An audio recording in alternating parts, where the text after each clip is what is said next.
Hello friends, దోసకాయ పప్పు ఎప్పుడూ ట్రై చేయలేదా? మీకోసం ప్రత్యేకంగా ఈ రీల్ చేశాను. దోసకాయ పప్పు తయారీ విధానం. కావలసిన పదార్థాలు: దోసకాయ 1 పెద్దది, తొక్కతీసి ముక్కలుగా కట్ చేయాలి.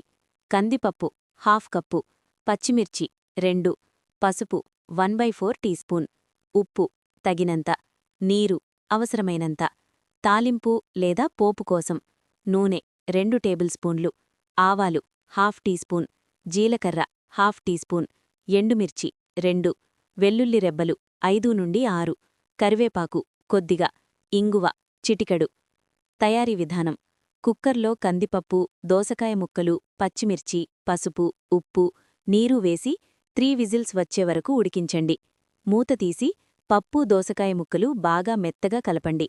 అవసరమైతే కొద్దిగా నీరు వేసి 2-3 నిమిషాలు మరిగించండి. వేరే ప్యాన్లో నూనె వేడిచేసి ఆవాలు, జీలకర్ర వేయండి. ఎండుమిర్చి, వెల్లుల్లి, కరివేపాకు, ఇంగువ వేసి తాలింపు చేయండి. ఈ తాలింపును పప్పులో పోసి బాగా కలపండి. సర్వింగ్ సూచన: వేడి అన్నం ప్లస్ నెయ్యి ప్లస్ దోసకాయ పప్పు = సింపుల్ అండ్ టేస్టీ. సబ్స్క్రైబ్.